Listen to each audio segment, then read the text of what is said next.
Hello, everybody, and welcome back to the second episode of Tides of Lore.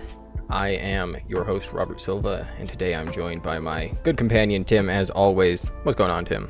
Yo, what's up? Just ready for the classic release next week? I can't Wait, is it next week or is it this week? Well, Thursday. Yeah, okay. Yeah.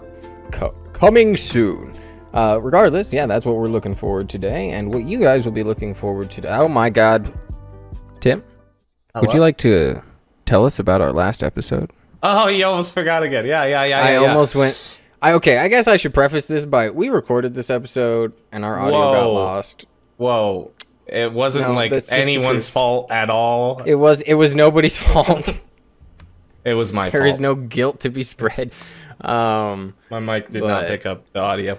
But here we are, round two. Yeah, so we're running this back, Metro, and hopefully it'll be a bit of a smoother run, and hopefully we'll have all our audio by the end of this. But yeah, Tim, what did we learn about on our very first episode? We learned about the orcs and that they came from the Grand in Draenor, and we learned about how they evolved and made clans, and now we're gonna learn about how they came to our good world of Azeroth, because Draenor is in fact not Azeroth. And actually, we were going to have the second episode basically be surrounding the humans and the kind of founding of the human alliance in Azeroth. But there is kind of one major human that we have to talk about first, and he is basically the most pivotal part to the opening of the Dark Portal. So just to hop into this episode, boys, let's get into it. So in 1994, Blizzard would release Warcraft Orcs and Humans. It was an RTS game that would manage to kind of take the entire market by storm. It was not the first fantasy of its kind, but it offered a lot of options, like being able to have multiple campaigns, as well as just a different experience from people who typically played RTS, where they would end up playing the competitor of Dune or the soon to come out Command and Conquer. So that's kind of what birthed this whole world of Warcraft, and it's a lot of what we're going to focus on today, at least in terms of the lore. At the time when the game came out, it wasn't too lore filled, but at this time now we've had Chronicles, we've had the Last Guardian novel, we've had a bunch of short stories, and we're going to get over that today. So to get into it, the Orc campaign mostly focused around you playing as Orgrim Doomhammer, leading the Orcs to kind of take over certain parts of southern eastern kingdoms, which is where mainly the kingdom of Stormwind resides. And you guys have to understand also at this time that Stormwind isn't like the capital of the Alliance like it is in modern WoW. Stormwind is just the capital of Stormwind. It is just that city. There are other factions like the Arathi who will end up, coming back in contact with some of their expedition ships in the most current expansion. There are the Arathi Kingdom. There's the Kingdom of Lordaeron, which is another major one. Lordaeron? Is that named after someone? Off the top of my head, I couldn't tell you. I would imagine so, but I couldn't. I think I'm thinking of Lothar. That's what I'm thinking of. Oh, yes. And we'll actually get to Lothar. But, Lothar is actually Anduin Lothar is the champion of Stormwind. He is like one of the most major humans who will play a pivotal part during the opening of the Dark Portal. And he's actually kind of the main character of the Warcraft 2016 movie, if you've ever seen that. I remember him. The scruffy beard and the long hair. That's Anduin Lothar.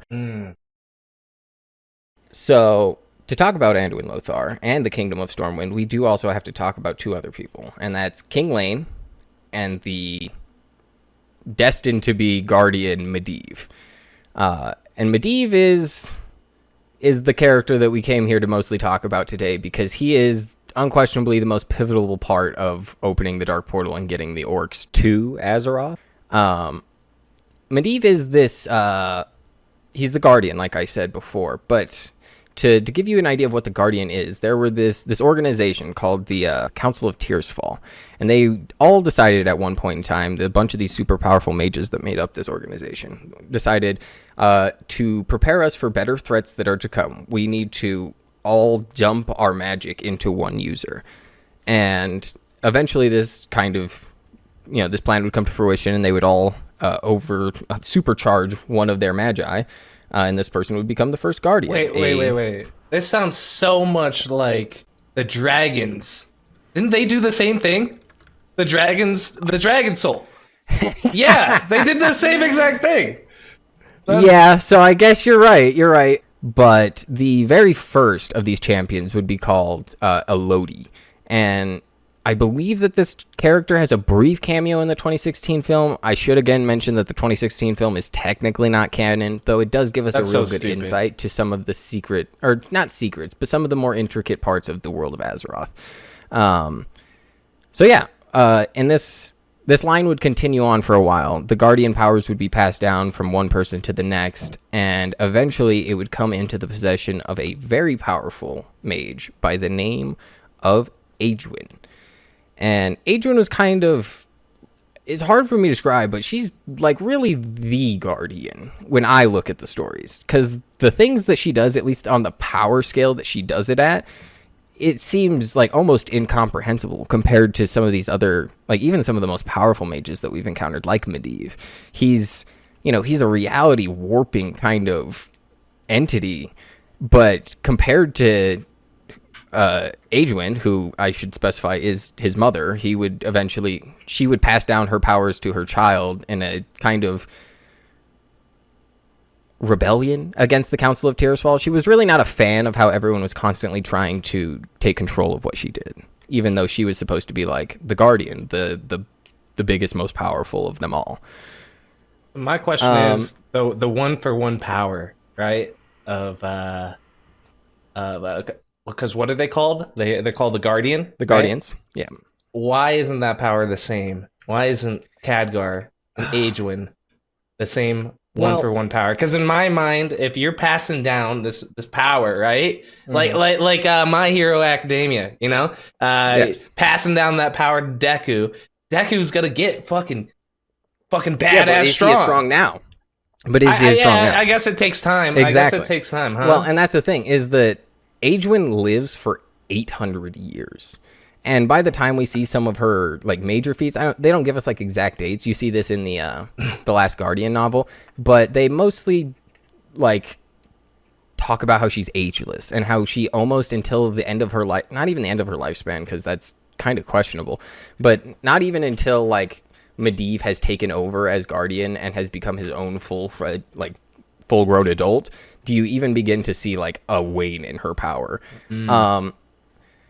And I don't know why it's not 1-to-1. To be honest with you, I don't. Maybe it's based off of like your own power as well, right? Well, and it definitely has to be something like that, right? My Hero reference, he wanted to choose someone. Like initially, it wasn't going to be Deku; it was going to be someone else who was way more powerful. And then you give him that power on top of it, and it's like, holy moly! Maybe it's their natural power as well. Has it like a multiplier for it? I definitely do think that plays a sense into it.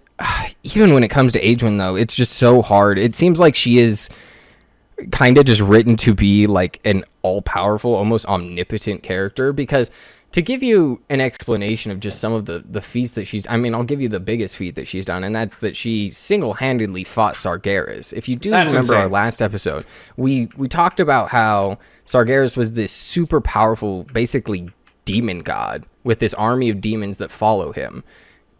And there would end up corrupting the orcs and convincing them to go to Azeroth as well. But they're like, before that, their whole kind of purpose is to kill the Draenei, and they are really good at it. So to have this single character who is almost uncorruptible, who is so powerful that she can just...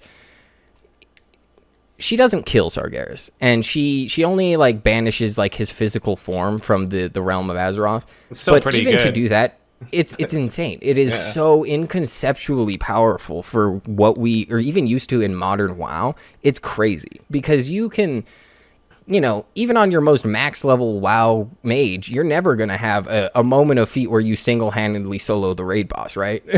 Is she the most powerful human? Or was? I don't know if she's dead. I think that it's questionable if she ever dies. Well, but she passed down her power, right? So she did pass down the powers of the Guardian. So in a sense, you could still say was the most powerful because she's probably not anymore, right? Well, we'll get there. She ends up having a showdown that kind of makes that a bit questionable if that is even the truth or not. But to move the story forward off of Aegwynn just a little bit, and to kind of focus more on the birth of Medivh, he was actually raised in Stormwind instead of the magical tower of Karazhan that Aegwynn inhabits currently. But it's because Aegwynn knows that even for somebody who is destined for this much power and who's destined to basically be alone in the world because no one can understand them, you need to be able to be like socially adept. You need to be able to interwork with kings and nobles and, you know, to successfully accomplish all the things that a guardian should be accomplishing. So he inherits an incredible power, but also it's just a huge burden. And this huge burden for him does really begin to wane down on him pretty quickly in life. By the age of about 14, he's already having issues where his powers will like erupt uncontrollably and stuff. One is so bad where he actually ends up going into a coma for like 20 years. And we actually end up finding that the cause of this overflow of power is basically when Aegwynn originally defeats Sargeras, you know, banishes him away to the tomb of Sargeras. He doesn't die. He kind of just plants a seed within Aegwynn, and he's like, all right, I'm going to play the long con. And even though I'm pretty sure this is going to take another like 400 years before we get to the modern day, he just waits, and he waits for Medivh to be born, and eventually Medivh inherits this corruption, and from there on out, it will slowly, very slowly, over the span of decades, begin to kind of take control of him. But it is kind of the beginning when he goes into the coma of seeing that influence of him not being able to necessarily control himself. I'd be pissed if I had to get put in a coma for 20 years for some power. And you see, that's the thing. He didn't have to be in the coma for 20 years. It's not like all of them go through this, but he does definitely become pissed. Like I said, even off of his birth, he's very jaded by all the expectations that are put on him, and he doesn't necessarily feel like he was ever given a choice in anything. So when this kind of major conflict kicks off in the Kingdom of Stormwind called the Gurubashi Wars, where they go to war with these tribal trolls from the southern part of the kingdom, he ends up like summoning his powers and stuff and basically killing a ton of trolls. And while obviously the Kingdom of Stormwind's really happy with it, he kind of pulls back. He's seeing himself kind of above everything because he sees all of these like conflicts as petty. He doesn't understand why so many people need to die or why so many people need to do this or that just for land or just for honor or whatever. And he kind of becomes a recluse. He's not entirely. I still believe that for a few years he tends to be a very pragmatic or energetic person. But as the corruption that's within him begins to take over, it really begins to kind of shift who he is as a person, even when he kind of breaks through at times. That's kind of sad. To move forward a bit, Medivh will eventually become the Guardian. Like I said, he'll have the powers of the Guardian passed down from Aegwynn to himself. And from this point, he will take up residence in the magical tower of Karazhan. And Karazhan is almost as important to the story of WoW as Medivh himself, because not only is it a location in the game where you end up going to like quite often through multiple expansions as well as like different games, it's just it really is kind of a almost echo of everything that's happened during this time frame of the First War. And to talk about it a bit more, the Tower of Karazhan was originally built by Aegwynn using her staff Eluneth. And it was built on top of like this collection of ley lines. And ley lines are essentially like the same way that you have like veins that flow through your body. The planet has like magical lines that flow through its body. And these are the ley lines. And Karazhan's built right on top of a massive collection of them. I didn't know that. That's crazy. I've seen those ley lines in Legion. I remember you saw them a lot in Legion. I didn't know Karazhan was built like that. Yes, indeed. It's actually the reasoning for it being placed where it was. And actually I've been below Karazhan and I actually saw arcane energy flowing. You have to like glitch into it. It's not somewhere you can just go. And I remember seeing arcane energy just like flowing through. You can only like really imagine what Karazhan was truly like in its like heyday. There are a few references, like if you were to play the 2016 Hearthstone expansion One Night in Karazhan, you get a brief glimpse of what I imagine Blizzard kind of thinks Karazhan would have been like in the glory days, where it was, housed to lavish parties and to mystical artifacts beyond comprehension and libraries that fill the minds of every person who read them. And I really like this expansion. Again, it's one of those things that's not necessarily considered canon, but I feel like with a lot of the things that aren't considered canon, it is just kind of how they were not necessarily hoping that this character would have ended up, but they just want to give this idea of how this character might have been at this time. It sets which is the why vibe. I think it sets the vibe. Which is why he in this expansion appears as like a very brilliant, charismatic person, and definitely got that Hearthstone touch to it. But I think it's a good source if anyone was interested in trying to get like an idea of what that was like. The 2016 movie also does kind of offer a bit of a peek into Medivh kind of being a more whimsical figure. He's a bit more of a jovial kind of character in that movie, as compared to like the Last Guardian novel, where he's kind of a very jaded old wizard already. He there are times where he breaks through, but it's kind of mostly his character. And definitely the original Warcraft game, where he was built to be like the archetype of like that super powerful crazy mage that's lost all of his way, right? Were they at the same time points? Because maybe he was more jovial in his early years, right? And then yeah, I mean, technically the 2016 movie and that are supposed to be the same time. Well, yeah, it's supposed to be a little bit around the same time, if not like 1 or 2 years apart. But regardless, the Medivh that if you were to look up the Warcraft 1 portrait image for Medivh, you'd be like, I don't know who this man is. He's that meme when it's like, yes, honey, that guy. Yes, hey. That's basically how it is. But as Medivh would continue to grow older, and he would continue to have like this weakened connection to the outside world from Karazhan, the Council of Tirsal would begin to kind of question his dedication to being the Guardian. And a lot of organizations would begin to do this. And there's another magical organization by the name of the Kirin, and they're based out of this magical city called Dalaran. And they, for the most part, are kind of like the magic police. There's a lot of... Their goal is to usually collect magical items and to learn all they can about them. But they're also kind of not above being like, you guys shouldn't have magic. Die. Who polices the police? I guess it's kind of supposed to be the Guardian, right? Yeah. But when your Guardian stops really caring about anything... Or is corrupt. It becomes worse. Yeah. And by this time, Medivh is really corrupt. He's basically, at times, being taken over entirely by the personality of Sargeras. So he'll reach out to the Twisting Nether and contact Gul'dan on Draenor and set up all these plans to open up the Dark Portal. And it's questionable if he even remembers doing any of it. Because in some sources, he would have like flashbacks and he would be like, oh shit. Because doesn't he have flashbacks where he's like a normal person for a little bit? Or nice? Yes.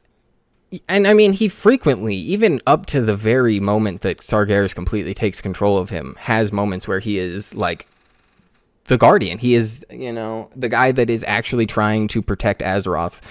But I think that the way Sargeras ends up corrupting him kind of not only warps, obviously, his personal being, but also just how he thinks he should go about protecting the world. So he does end up contacting Gul'dan, and he...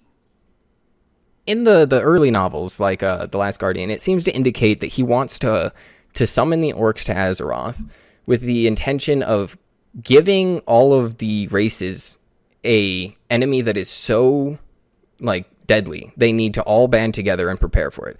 And by doing this, he will prepare the rest of Azeroth for the arrival of the Burning Legion and Sargeras when he returns. 5-head move. Yeah, surely. 5-head move. I can't see any way this would go wrong. And in some of the later ones, it's not as clear that is his goal. It just seems more like he was manipulated, and that he at times was not necessarily himself.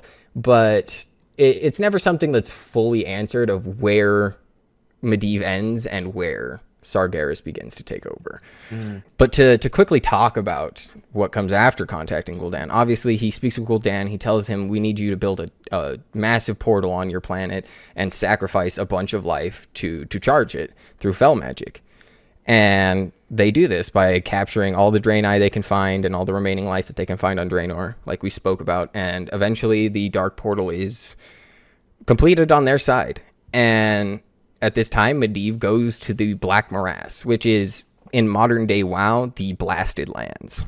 I'm actually flying there right now to Netherguard Keep, which is crazy. But for anyone who's played WoW, the Blasted Lands actually used to look exactly like the zone that sits right next to it, the Swamp of Sorrows.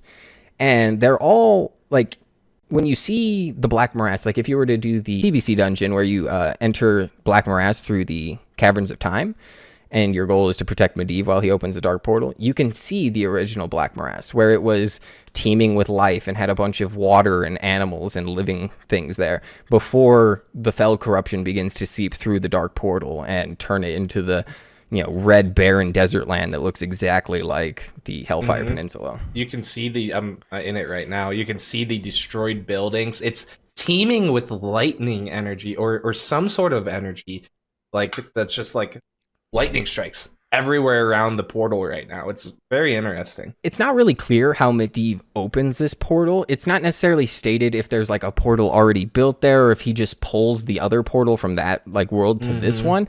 But basically when he goes to the Black Morass, he goes completely alone, and he, through the raw power, like his own raw power, manages to tear this hole in reality to connect Azeroth and Draenor, which, again, to just give that a comparison to the power scale of the Warlocks on the other side, they were sacrificing thousands of Draenei to get this portal open. There's like an entire pathway along the Hellfire Peninsula.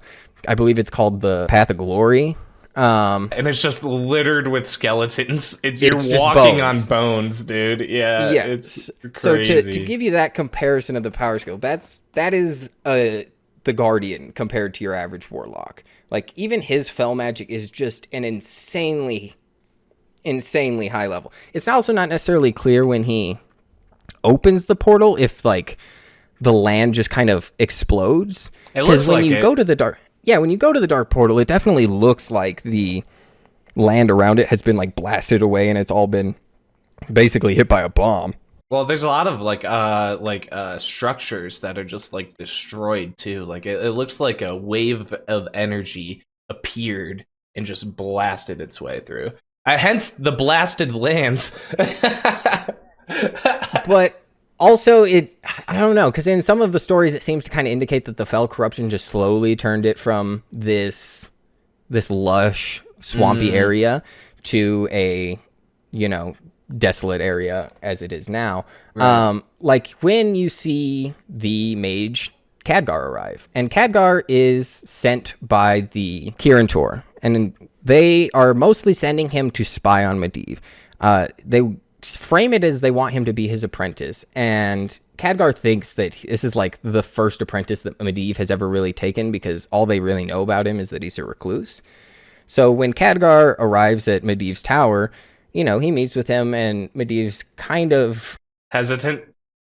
He's hesitant. That's probably a really good way to describe it. He mostly is just like he's unconvinced that anyone would be able to live up to his expectations. He expects nothing less than perfection, basically. Khadgar quickly learns this, because like the first thing that he's set to do, even before he's officially called an apprentice, is he's like, all right, you need to organize my library.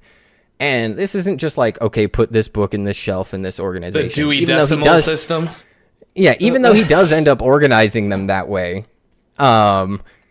he does find quickly that a lot of the books are just like trapped tomes and stuff like that. And he quickly finds that there are actually a bunch of other apprentices that have served under Medivh, though they basically either immediately quit or were likely just killed by one of these traps within the tower.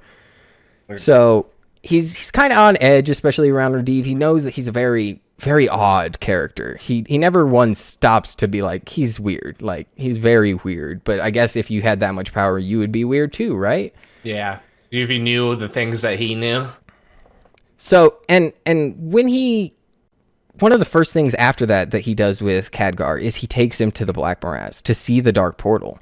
And he's like, the way that he summons Khadgar so urgently, it's almost like this is the real Medivh, barely realizing that the portal has been opened, because they kind of go to scout and see what these creatures are. They don't like their goal isn't to like go in there and blow them up with fireballs or anything like that. They're just flying over on griffins, trying to get an idea of what this new threat is. And their griffins get shot down, or one of them does, and there's like a short battle.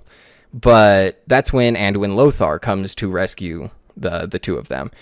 And this is something I don't feel like they necessarily talk about too well in detail for like really any of the lore, but it's just kind of how long the time span between what people consider the actual first war to be and what like when the dark portal actually opens. Because after the dark portal opens, there's like this 2-year time span where the orcs are like preparing, they're scouting, they're getting ready to come through. And, they're not just full force, like pouring out of the portal like a Zerg army or something like that. The movie makes it feel like it's very quick. Exactly. But at least in what we have, it seems to indicate that the first Battle of Stormwind, which is kind of the kickoff point for it, and the opening of the Dark Portal is about a 2-year period. So there is about this 2-year period where it seems like Khadgar is apprenticing under Medivh, and they still are kind of, like, obviously the Blasted Lands isn't blasted yet, and stuff like that. So it does bring in a few questions of, I guess, how everything progressed, but that's where we're at now. I guess to quickly hop back to when the Dark Portal opened, there was kind of a major battle that takes place that is kind of rarely talked about, or I don't even know if anyone really knows about it. But Medivh opens the Dark Portal, and when he does, it's such an intense, magical, like, shockwave that unleashes across the planet that everyone who's attuned to magic feels it. And everyone's pretty concerned, but the one that's the most concerned is the former Guardian, Aegwynn. And she is like, well, that can't be good. So she collects one of her friends, a blue dragon by the name of Arcanaghost. And to just briefly talk about the blue dragons, they are the protectors of magic. Each of the dragons has their own little aspect that they take care of in the world, and the blue ones worry about the magic of the world. So he goes with this former Guardian to Karazhan to confront Medivh about his opening of the Dark Portal. And during this time, Aegwynn sees the shadow. She begins to see the corruption within him, and eventually he just drops the act altogether. Or I guess Sargeras takes over for a moment, and he explains to her, like, yeah, as we've battled, I decided that I would, hide away within you until the time was right. And this is now. Why show your cards like that? It just seems weird. How was this long con? How long was this long con? And then he just puts all his cards on the table. Like, yeah, and I do find that weird, but also I think it might have been him once again kind of overestimating Aegwynn, because he does control Medivh, and underestimating her, because he does begin to battle with her as Medivh, and obviously this is already just a giant clash of like arcane titans. But quickly, or rather not quickly, you kind of see Aegwynn still takes the upper hand over Medivh. Even though he's been the Guardian for 40 years now or something like that, even though she's 900 years old or something like that, she still basically begins to put the work on him. He does briefly incapacitate her. It was the Tyson Paul fight, but Tyson came out. But Tyson showed up? Oh my gosh. It wasn't rigged. Yeah, well, I guess maybe if Tyson could have taken a break in round 3 while a blue dragon came to fight, that might have gone differently. But I don't know. I'm not making any bets, that's for sure. But yeah, Aegwynn does get incapacitated for a short period within the Keep of Karazhan, and that is where the blue dragon Arcanaghost does approach Medivh, and you can actually see this interaction if you were to do the One Night in Karazhan achievement from the Return to Karazhan dungeon. If you follow through with this, there's like a brief roleplay section where you can see Medivh talking to him, and the dragon's like, "You've gone too far," and he's like, "Shut up." And then he tries to cast like a regular fireball at the dragon, and it just like bounces off of the creature. And at which point, he summons the fell magic from within the creature, and he just burns him from inside, which is what eventually gives us the Smoldering Emberworm mount. Hey, we got that mount together. So yeah, but seeing Arcanaghost die really just enrages Aegwynn, and she goes all out, and she once again takes the upper hand on her son. And she isn't necessarily willing to kill him, but she's like, oh, I'll put a beating on him and knock some sense into him. But unfortunately, Sargeras is definitely willing to kill her. And not only is Sargeras willing to kill her, he absorbs all of the life force from everyone trying to escape Karazhan to get enough power to beat her, the same way that like they charged up the Dark Portal. It just seems weird because through all of the things that we get, Karazhan is often like a very empty place, which leads me to believe that this is more of like one of those times where you would see it kind of like a One Night in Karazhan, where there would be like a lavish feast or something like that and a bunch of noble guests and whatnot over. And I don't know if this was like intentional for him or what, but it seems like that, because when Sargeras like purges the tower for all of their life force, it does give him enough power to defeat Aegwynn, but he's still not able to kill her. He's only able to banish her. And it really kind of fractures this magical place, and it leaves a bunch of these echoes of these, formerly living people just walking the halls. And that's what gives you a lot of the encounters and a lot of the fights that you get in the modern Karazhan raid. Yeah, dude, you see it all the time. You see just spectral forms everywhere. Some of them are like Medivh's experiments or like some old mages and stuff like that, but a lot of them do seem to be this kind of time frame purging. The one person who does end up being spared is the butler, or I guess they call him a chaplain, Medivh or Morose. He's a Medivh steward, the butler. No. Medivh's butler, Medivh. No, Morose, his faithful steward. He ends up surviving, though he is already like completely mentally damaged from everything that he saw from that encounter. So Medivh sees it as the most like kind thing he can do for him is to just wipe his memory and keep him. Oh my god, that butler's been through the ringer. Not only have you served this man for however long, you don't get purged when everyone else does. You serve for life. When all your friends get off work and you don't, god damn it, no. But as this is happening, like I said, other organizations around the world are beginning to not trust Medivh. And one of those is Stormwind. Like I said, when Anduin Lothar ended up rescuing Khadgar and Medivh from the Black Morass, he actually has a brief conversation with Khadgar, just asking what Medivh's like, trying to get an idea of like how his old friend is doing, because they all grew up together. And Unfortunately, Khadgar, he answers truthfully, but it's not a very helpful answer. He just says, like, he's the same as always, basically, right? But that's because Khadgar never got to meet Medivh. He never got to meet, like, the real person that the other ones grew up with. So Anduin Lothar just takes his word for it. He's like, okay, yeah, I mean, Medivh's always been a weird guy, right? And they kind of go their separate ways. Khadgar goes back to Karazhan, and Lothar has his problems with the orcs already. So, and with the orcs picking back up, this would kind of be that first start of the first war, like I was talking about, where they would have the first siege of Stormwind. So also when Khadgar is within Karazhan, he begins to get these visions as he's just working throughout it. And Medivh makes it clear, he's like, yeah, the visions are pretty normal. And Morose even, like, when he very first arrives, offers him blinders, because he's like, yeah, you can see some weird shit that might not keep you sane. But one of, like, the first one of these visions, he sees himself standing on a planet he doesn't recognize with a red sky, while he's holding, like, a flaming sword as he fights off orcs. And this does give us the indication that not necessarily all of the visions will come true, but it is told to us that they do show both the past, the future, the present, and it can be any of them. So while Khadgar likely never becomes a super long bearded wizard wielding a flaming sword in what seems to be the Hellfire Peninsula, from what the description they give in the first Guardian, it does kind of, it seems like certain parts of it come true, at least. So as he's having these visions, one of them that he does come across is actually the vision of him fighting with Aegwynn.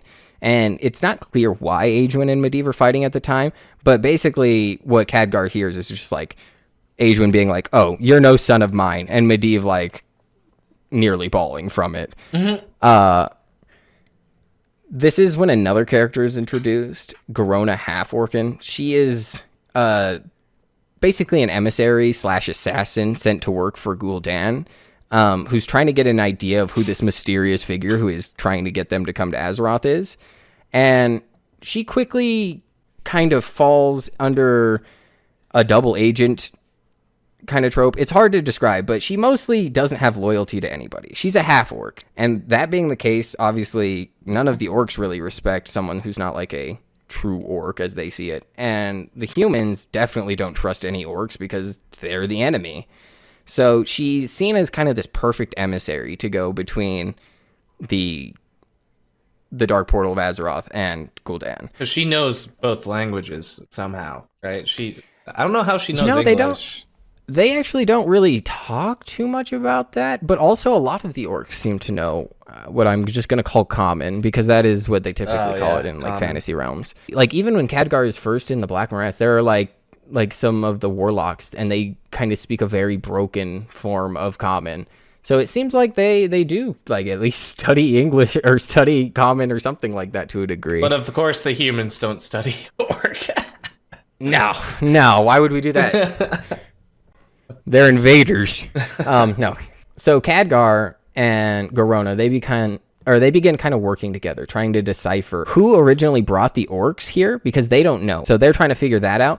Khadgar begins to work on this spell, and he begins to basically create a spell of his own that will help him to look for specific memories that he wants. And the first few times it doesn't work that well, but eventually Garona and him come to the conclusion like, well, let's see who originally opens the portal. And then that will hopefully tell us more about who we need to worry about. It should also be mentioned that at this time, like a lot of the other mages in the world, like even amongst the Kirin Tor, amongst Stormwind, all across, they're having this problem where demons are appearing and they are killing them. And Medivh is originally sent to investigate with Khadgar, and he just kind of brushes it off, being like, yeah, well, mages are always looking for more power, so this is probably just another instance of that. And even though Khadgar is like super suspicious of this, after a while, it doesn't click with him all the way, until eventually he does see a vision of Medivh himself tearing reality and opening the dark portal within the Black Morass. So with this, he does eventually go to confront Medivh with this information. It's kind of forced upon him, as demons are also being summoned into Karazhan now, and Khadgar, like, what sets him down this path is he can't believe that there's any demon that would get past Medivh's wards. So he basically immediately knows that whoever summoned the demon was within the tower already. Ooh, inside job. So this is what leads to the clash with him and Medivh. And Medivh ends up summoning a bunch of demons, as it seems like Sargeras is already fully taking over. And he kind of begins to evil monologue and whatnot and be like, I'm going to rule this world with an iron... Yeah, all that. Mm-hmm. And Aegwynn Lothar shows up with some armored knights, and he has this magical rune blade. And I really wish we had more information on this thing, because it looks awesome. Does it look like Frostmourne? The other rune blade? The rune blade? It looks nothing like Frostmourne. It very much looks like a holy paladin weapon. So is it runes of domination? Runes of... What are we working with? It doesn't seem to indicate it. It seems to be kind of like runes of the light, right? Like, you know how a lot of, like, the Draenei like have, like, glowing symbols on them, whatnot. Yeah, stuff like that. Yeah, something like that. It's very much like a holy paladin's blade. It should mention, holy paladins don't exist yet. Those wouldn't come about until the Scourge, but he is very much like this blessed knight that, with his blade, he is just smoking these demons. And even Khadgar's surprised, because he's like, but you're just a human. And apparently that doesn't mean nothing, because Aegwynn Lothar does not take nothing from nobody. And eventually they come into conflict with Medivh himself after they reach the top of the tower. And this is, again, where it kind of brings into question just how powerful a Guardian is. Because if Aegwynn, without the Guardian powers, is still able to take on Medivh, and for the most part hold her own or even win, it seems very odd that in the conflict between Khadgar, Garona, Lothar, and Medivh, that even if they were the three most powerful, like, warrior, most powerful rogue, most powerful mage beside Medivh, it's hard to believe that they'd be able to take down a Guardian. But at least in the last Guardian, it seems to be a fairly short fight. Lothar almost immediately lobs his head off. And with that, like, this massive pulse of fell energy just ripples out from him, and it kind of permanently locks Karazhan into that state that it was in after the purging. So it's now, that's kind of how we get the Karazhan we have today, where it's permanently stuck with all of these ghostly figures, and permanently stuck with all this twisted arcane magic that's constantly like being volatile and stuff like that. Khadgar and Lothar end up defeating him. Khadgar decides to forego trying to... It's hard to describe. So Khadgar, while he's often seen as basically the Guardian now, he even wields Medivh's staff, Atiesh, he frequently makes the point that he does not want to be the Guardian. Even if you were to see his... the perfect guy to be the Guardian. Right? So if you watch the... What is it? It's not Warbringers, but I think it's... It might be Warbringers, Khadgar animation on YouTube. You'll see that he eventually returns to Karazhan, and there's this Dreadlord that ends up pretending to be the spirit of Medivh, and it tries to convince Khadgar, like, you can take the power of the Guardian. It's still within this tome. You just have to, let yourself do it. And Khadgar stands there as he's holding the book. He's just like, yeah, I always wanted to be the Guardian. Even now I want to be it. And he basically just says, but like, I can't. This burden does not fall on one person anymore. So he scorches the tome. The Dreadlord reveals himself, and he gets fucking smoked by Khadgar. Nice. You know what's actually really weird is Khadgar, or magic just in general, in some of these early books are so weak, and it takes so much out of him. Like, he talks about using this mystic bolt, Khadgar, and basically he's like, yeah, I can only do 2 mystic bolts at one time. But it doesn't seem like a mystic bolt is like a fireball or like something that like explodes in an area and deals a ton of damage. It literally is like, I cast Frostbolt. And it just, I can't do anything. And he's like, I've casted 2 Frostbolts, I'm out of mana. Need some better gear, dude. Need some ant gear. Yeah. Get you some MP5, my guy. I mean, he had Atiesh, though. You'd think that would fucking... Not yet. He didn't have Atiesh yet, but he does take Atiesh afterwards. And even still, like in the most recent expansion, they have the opening cutscene, and the opening cutscene is like the Herald and the Guardian, and that's what they call it. So it seems to indicate that he, at least in some ways, sees himself as the Guardian, or that's how Blizzard sees him, but he, from everything it's indicated before, it doesn't necessarily seem to be what he would like. But with that, I mean, Medivh dies, and the First War is still well underway. So with that, Khadgar and Garona Half-Orcan, they have more problems to deal with. So we'll definitely be seeing more of the returning Anduin Lothar, the Khadgar. They are very important figures to this time in the storyline. But that is where we will be picking up next week. Amazing. I like this episode. I agree. I do want to just quickly give you guys my favorite little quote from the One Night in Karazhan expansion, and that's when you do actually get the Medivh card itself, or the Medivh hero character.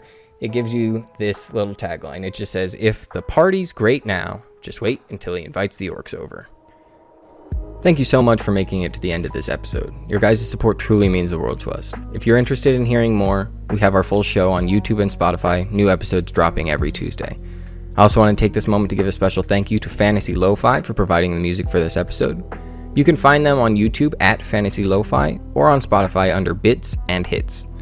Be sure to show them some love, as their music does truly bring this journey to life. Unfortunately, with work, family, and the holidays keeping us busy this week, we realized it wouldn't be feasible to deliver the quality episode we strive for. As a result, there will be no new episode on December 3rd. However, we'll return stronger than ever on Tuesday, December 10th at our usual time, 7 a.m. Pacific, 10 a.m. Eastern, to dive right into the Great Wars and finally witness this epic clash of worlds that we've set the stage for. Thank you so much for your patience and continued support, and we'll see you next time.